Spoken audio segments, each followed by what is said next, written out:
must be Saturday, must be the every other Saturday, so it must be time for another episode of Try Before We Die at the bitter end. Now, if you've seen any of the episodes so far, you've already noticed a few things are different. Let's talk about what's the same. We're at the bitter end. There's 2 people on set. That's the same. Let's talk about what's different. Well, we're sitting in the snooker room.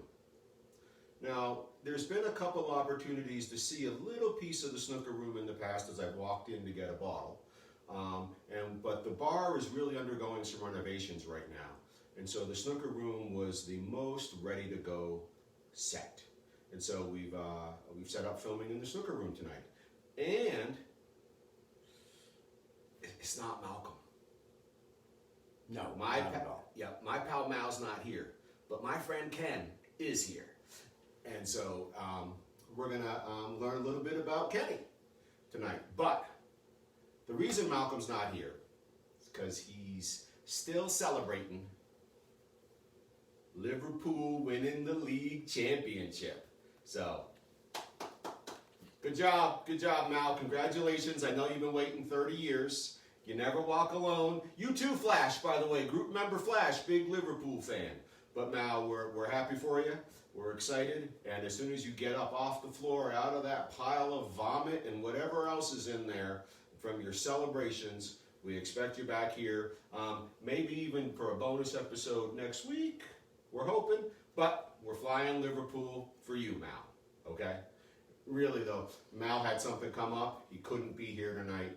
And so we miss him, but we understand. So, Kenny's here. Kenny's a longtime friend of mine. I've known since probably the late 80s. Kenny? Yeah, 88. Yeah, 88, yeah. So anybody out there in the group that might be familiar with High Street, Kenny goes back to High Street with me. But that's a different story.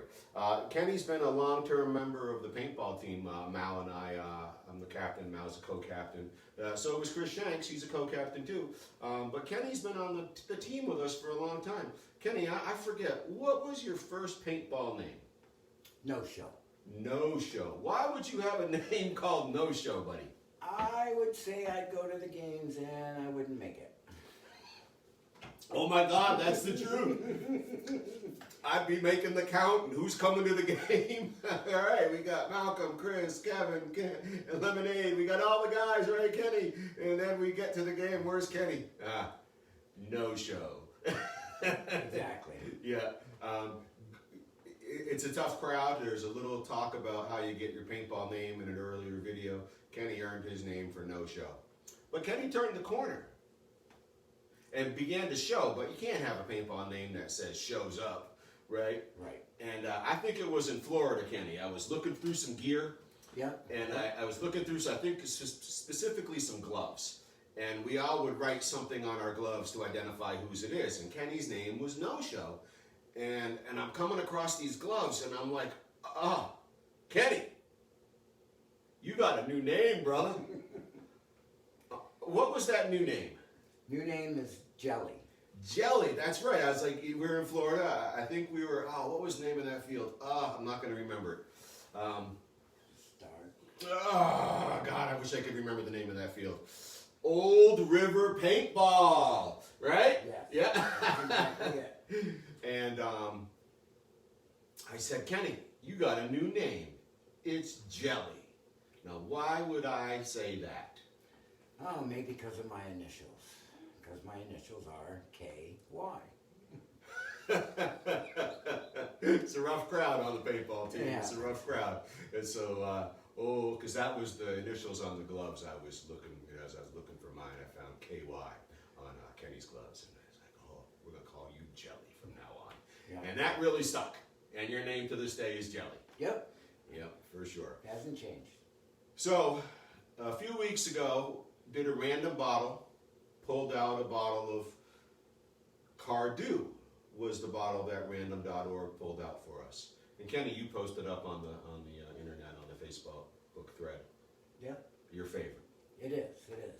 And so I thought tonight, since you're over here, that we'd have a glass of Cardhu. Yeah. For you. Thank you.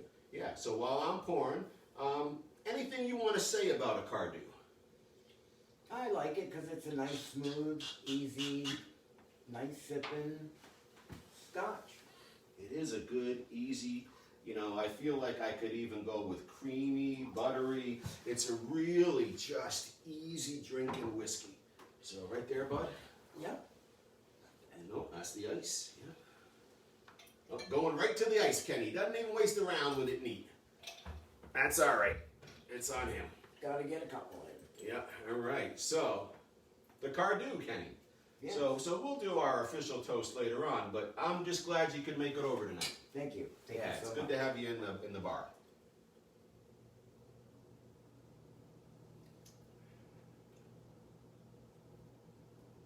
That is easy drinking. It is. It's nice, tasty, smooth. Doesn't have any medicinal qualities. Doesn't ask too much of anybody's palate. It really just goes down and settles in there like it finds its home in your body. Yeah, the Cardhu is a favorite of my wife as well because of how easy it is to Yep. experience. It's a real nice drink. I know you like the ice, but I'm going to go with a little splash of water in the Cardhu today, just to see how that opens it up a little, and enjoy that.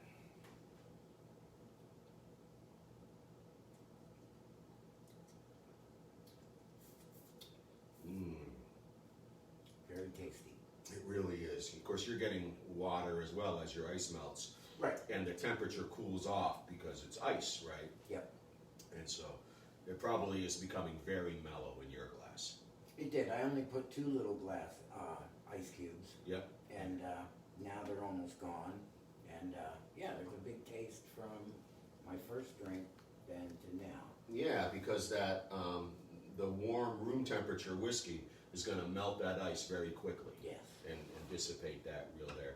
Now, if you were going to think about what you might match up with a Cardhu based on what you've just experienced, the way you've prepared your drink, would you think a piece of bitter chocolate or a piece of Australian sharp cheddar? Well, I would like the sharp cheddar Mm-hmm. because I think the Cardhu has a little bit of a candy. To me, it's just a sweet taste also with the Cardhu. So I think I would like to try the The cheddar, you're thinking the sharpness of the cheddar will balance against the sweetness in the whiskey. yeah, exactly, because I figured it would I'll join you. be enough of that. Yeah, I'll join you. This is the favorite house cheddar here. It's an Australian cheddar, old crock. They don't pay us. They could, but they don't. It's a really nice cheddar. It doesn't fool around. This is again, we don't use Hershey's. We don't use blah cheddar. This is a sharp cheddar.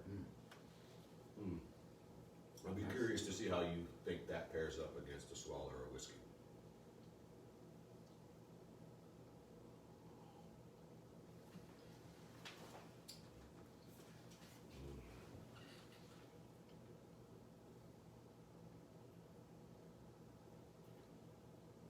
Very well. That works really good together, Yeah. doesn't it? Yeah, see, I was really happy about that. Yeah, that was a good decision you made. That was a good decision for sure on the sharp Australian cheddar with the semi-sweet, very smooth whiskey.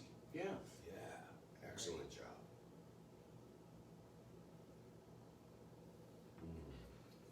Well done. Well done. Bully. Well, I see your glass is empty. This is what we're going to do. Because Mal's not here, and he gets all bent out of shape because we opened bottles without him, Right. right? So we're just going to do something a little different here real quick, me and you, Jelly, KY. And we're going to have a quick taste, and we're going to just get an honest reaction of what both of us think. It's been a couple of years since I've had a pull off of this bottle. Don't worry, Mal. This is an Irish whiskey. This is the Redbreast 12-year-old. So this is a This is a pure pot stilled 12-year-old whiskey from Ireland.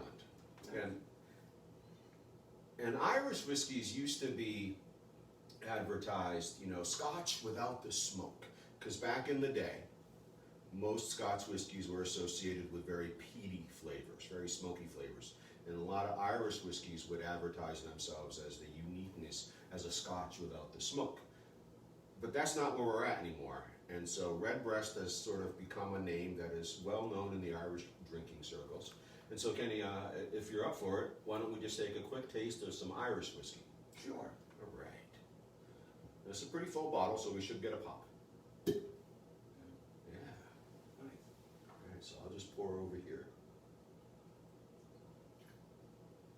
And I really don't know a whole lot about Irish whiskeys because there's just too much to learn about whiskeys of the world.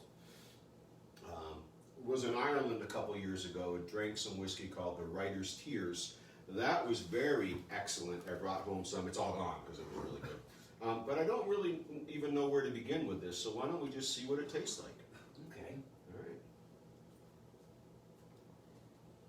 Very light on the nose.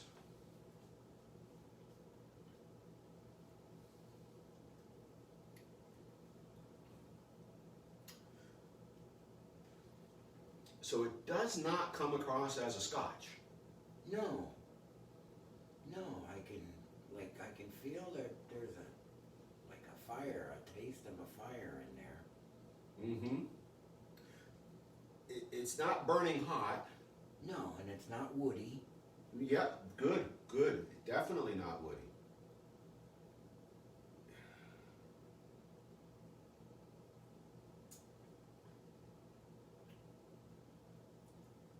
This is what I'm going to do, Kenny.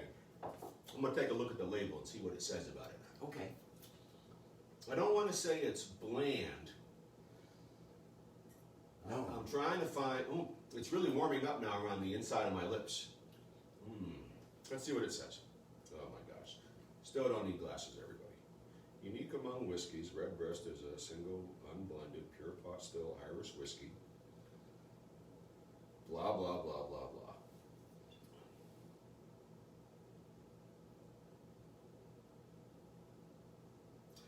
Taste, which is full flavored and assertive, but not over robust. Well, I think that's what we were saying. Yeah, I mean, it has a flavor that I can remember, but I just can't picture it. I think if I was sitting around and somebody pulled out a bottle of Redbreast and said, you know, this is what we have to drink tonight, I feel like my memory now would say, yeah, I could drink that. Right? You know, I mean, here at the bitter end, we're single malt Scotch whiskey drinkers. That's the deal here. But we have whiskeys of the world as well. And the Redbreast pure pot still 12-year-old Irish whiskey, I think is correct as they advertise it. Full flavored and assertive, but not overly robust. It's not asking too much of us. No. No. All right, Kenny. Well, it's been awesome having you here in Mal's place. Mal again, Liverpool.